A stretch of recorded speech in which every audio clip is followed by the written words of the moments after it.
Thank you for inviting us to talk today. We're talking on the utility and the experience of a clinical associate psychologist in paediatric psychology. And I just want to acknowledge at the beginning that although I'm presenting this has been a very much a team effort within paediatric psychology in terms of Jen's role in the team. So I just think it's important to acknowledge the whole team's role in this. So the agenda for our presentation is just to kind of go over a bit of the role development, the CAP role, paediatric psychology, the positives and the challenges that we found or can reflect on, and the future of the CAP role.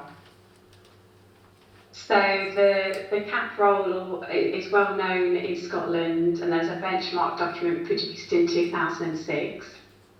And I guess the first intake of CAP apprentices started in November 21 with 27 posts, and then in Leicestershire Partnership Trust, the first intake was April 22, and just to highlight, this was the course that I've done is CAMS specific, so there are adult courses or adult apprentice roles within Leicestershire Partnership Trust, but I was the first CAMS intake. So the CAP role, so I'm a practitioner working under supervision from a clinical psychologist. So the CAP roles are based within psychology teams alongside assistant psychologists and training clinical psychologists. And I guess, and they can also work within a range of healthcare settings. And so we can work with nurses, social workers, medical colleagues as part of a multidisciplinary team. And the CAP roles, we're skilled in developing psychological formulations, intervention and evaluation. So I guess the role is really flexible and individualised to services and the populations that we work with. So as a requirement from the course, which is facilitated by the University of Exeter, the requirements are a minimum a caseload of 24 over the 18 months course, and a minimum of 160 hours of clinical contact, including 12 practice observations. Alongside, I guess at the beginning of the apprenticeship, I had to develop complete a development plan, how I was going to meet my learning objectives, to meet the core competencies. And I also had to complete 3 clinical practice reports, and they kind of reviewed, and I guess a competency form, which was reviewed at midpoint and at the end of the course. And so the positives I reflected on are being a permanent member of the team. I've been really lucky to work with such a variety of clinical psychologists. Their experience has been really varied, and the breadth of knowledge is quite overwhelming, actually. And I definitely felt really nurtured by the paediatric psychology team, and I guess being a permanent member, I've really felt I've invested my time into the team, and vice versa, I've really felt the team have invested in me. As I've mentioned, kind of working within a multidisciplinary team, the paediatric psychology team is really expanding. We've got family therapists and nurses, so I work with a variety of disciplines. The scope of paediatrics, really varying presentations, and kind of putting the learning from the course, but also the learnings within the apprenticeship side and putting that into practice. So specifically learning more in depth about pain or specific conditions. Another positive would be the good links with the university. I know Exeter University have set up monthly meetings for clinical supervisors to meet for advice and support. Yes, that's been positive. Yeah, and I guess generally just the opportunities that I guess during and after completion of training, the opportunities that are within the team is really exciting actually. And so I'm looking forward to that. I guess, of course, some of the challenges from the beginning have been with the role being new, the service being unsure of what the role is and the expectations and kind of where the role fits. The cohorts, so there was 5 from the Midlands and 5 from the South West, and of course the teaching was all online. So it was difficult to kind of build those relationships with the South West part of the cohort. But we did create a WhatsApp group, which was quite nice, so we could chat in that. And I guess one of the main challenges I found is kind of managing the work placement, the academia and life. It's been difficult. But yeah. Okay, so just to say a little bit more about the team that Jen's been in and the team that I lead with, Emma Crosley. Paediatric Psychology is a specialist team within Leicestershire Partnership CAMS, and within our team we have clinical and counselling psychologists, more recently 2 family therapists, some psychiatry input, as well as now a nurse within our team. As well as Jen's role, as she's already mentioned, we have a number of assistant psychologists and trainees on placement within the team as well. So, as Jen's mentioned, there's a lot of training within the team that goes on. So what does our team do? So our team works with the psychological or mental health impact of living with physical health difficulties for children. And I've just put in here a quote from Alistair Duff and Brian, which I think really captures what we do within a paediatric psychology setting. So we want to aim to maximise the health outcomes, minimise emotional consequences, and overall improve the quality of life for children, young people and their relatives. That's the children living with chronic conditions or long-term health conditions. Our team covers all the medical teams across Leicester Children's Hospital, which is based at Leicester Royal Infirmary, and that is a vast number of medical teams, which includes things such as cardiology, pain, long-term ventilation, asthma, and many, many others. So we're a team that's managed to grow over the years, and we have some psychologists and medical and members of the team embedded in those teams, as well as a general team who sees all the other referrals that don't come into those specialist teams.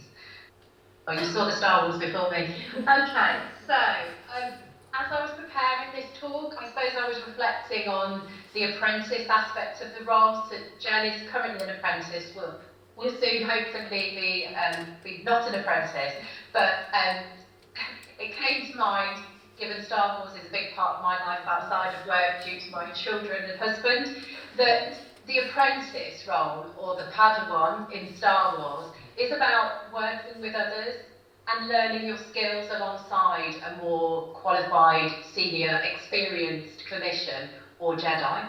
And there's something about being alongside that I thought was really important in this role, that you're working alongside the CAP, developing alongside with them and helping them think about their role and also longer term their future role in a service. So the theme does continue. So next slide, please. So I think this was a quote that I just came across, which for me also sums up something about having an apprentice in your team. It's about the fact that they're being involved, and I think Jen's already touched on this, that within our team there's lots of opportunities to be involved in different things, including family therapy, inputting into medical teams, running groups. So there's something about the involvement that helps the learning for an individual within the team as a CAP. Of course, the teaching is really important as well, alongside University of Exeter. But there's something about involving a CAP in your team from the beginning of their journey and helping them think about the team and the kind of work you're doing from a very early stage. So why recruit a CAP? So for us, and I think this is probably common to many of you in the room and nationally, I'll go to recruitment challenges. We did have some recruitment challenges in terms of growing our team. So with the cut in clinical psychology training places, obviously that had an impact on us. And so that was causing us to consider, or leading us to consider, other options in terms of our team and skill mix within our team. Alongside the challenge, very surprisingly in some ways, but very positively, we've had more investment in our service over recent years and have grown, as I've mentioned, but alongside that is increasing demand. And I think this reflects the fact that the sort of biopsychosocial model within physical health is being more embedded, and a recognition of the real clear mind-body link and the interplay between physical and mental health. So we've seen investment, which I think is really positive. But yeah, we did have recruitment challenges. So this was an opportunity for us as a team to think again about our skill mix and to think again about all the different psychological professions that we might be able to recruit.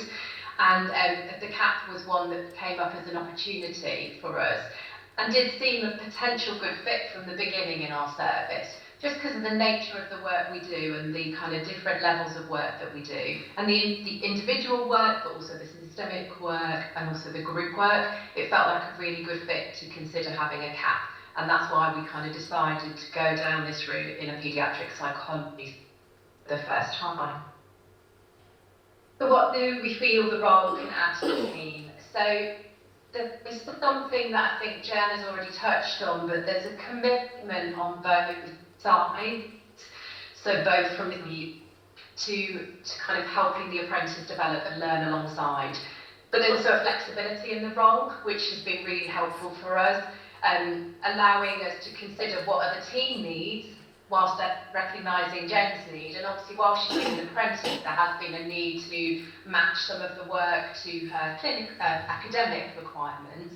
But there's a real flexibility in this role that we've noticed, and Jen has done a range of things already within the team, both from helping support the pain group, sitting with me in long COVID and doing some individual work for young people with long COVID, and a huge range of other things. I was thinking kind of the outcome measures, the outcome measures that we use within the service or the team. So yes, so alongside that, the sort of service development audit role as well has been really helpful. So something about the flexibility of the CAP role and matching to the team needs has been really helpful.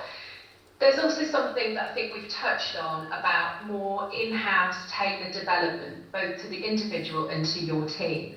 So within paediatric psychology, yes, we use CBT, but we also use a lot of ACT and systemic approaches. So we started to think with Jen about more tailored development for her and to look at her role moving forward within the team and to support that moving forward. I know some colleagues from Gloucester are going to be talking more about pain management later today. Area that I think Jen will take more of a role in the future. So we will be looking at that tailored development for her in terms of the approaches within pain management. And then, not finally, these are in a pattern but no particular order, there's something about the skill mix in a team. We develop more of a skill mix in our team, but from a psychological profession's view, there's something about having a different psychological profession in the team that's really positive and helpful to us as a paediatric psychology service. The supervision requirements in a busy team where you're trying to offer training placements, assistant psychology roles and development for staff and supervision can be a challenge, and the team's investment in terms of a service that's going to be helpful to children and young people with physical health conditions. There was a lot of paperwork and meetings required. Again, that requires time. And then finally, something about the case study requirements due to the nature of our work being maybe a bit different from a CAMS outpatient setting. So sometimes it was more difficult for Jen to find those kind of case studies or write them up in quite the same way. So just moving on to thinking about the future, we're going to be thinking about developing Jen's role in our team, and that will probably be quite a lot of focus within our group interventions, so both pain management and a more living with illness coping skills group. And that has been really difficult to run on an ongoing basis due to staffing issues, but having Jen in the team I think would be really helpful. Having a CAP role will be really helpful in maintaining that and running it on a more rolling programme. We've also set up a family therapy clinic very recently in our team, which is really exciting, and Jen is forming part of that team. And that again allows us to do that as we've required a reflecting team, and that, you know, is heavy in terms of staffing. So having another person in the team who can be part of that has been really helpful. We're looking at the skill mix within our medical specialties, so working with our medical colleagues to think more with them about, it's not necessarily a clinical psychologist who's in their setting, it might be another professional, and that might include a CAP. So we've really worked with our colleagues in LRI to try and unpick that for them and think through that a bit more. But so far I think that's going well. And the ongoing competency development for Jen within our team, so tailoring that to the demands and needs of the team and the children and young people we work with, but developing Jen's role as well. And I was just thinking about retention, and that was mentioned in an earlier talk, and I just think that's really key for all our staff at the moment, but for CAPs as well. Looking at their development in the future is going to be really important.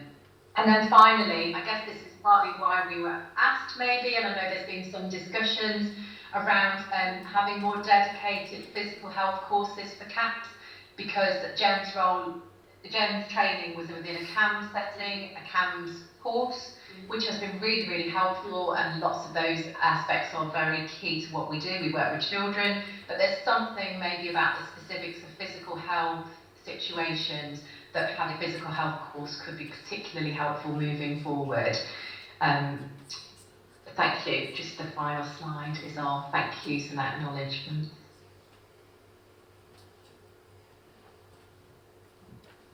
So this has been a team effort, as I said. So our final slide is just an acknowledgement to some of the key others within our team who've taken a role in the CAP development and Jen's development. So just want to thank Emma Crossley, Courtney Paul, Louise Brindon, Jeanette Bowley-Williams, and the University of Exeter. But I think overall what I'd say is having a CAP has been a positive experience. We're still learning alongside Jen and thinking about her role in the team, but I can really see the future for CAPs within physical health paediatric settings. Thank you.